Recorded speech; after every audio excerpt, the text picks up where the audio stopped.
The next part of the development is version control. So what are version controls and why do you think they are important? Version controls are a tracking system, keeps track of every version of the software, knowing what, who and when the changes has been made. Any problem that errors can be tracked and fixed easily if you're using version control.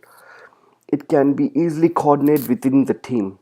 For an example, you can see there are three developers working three different section of the same application.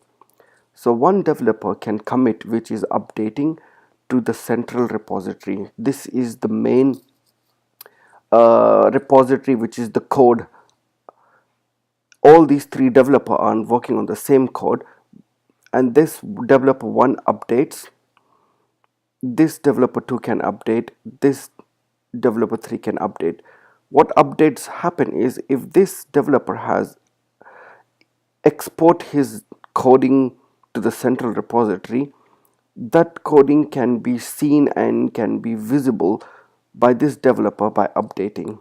So this is a very efficient way to manage the code and to see what other developers are developing at the same time. So if you have multiple developers working on the same project, you can view and edit by having a central repository.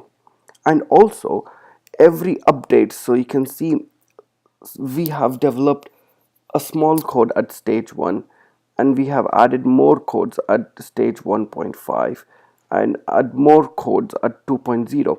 So these subversion and bit buckets are the tools available widely as a version control.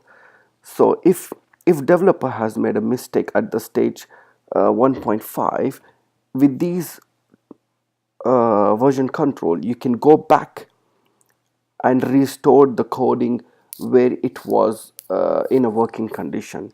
That's the benefit of using version control.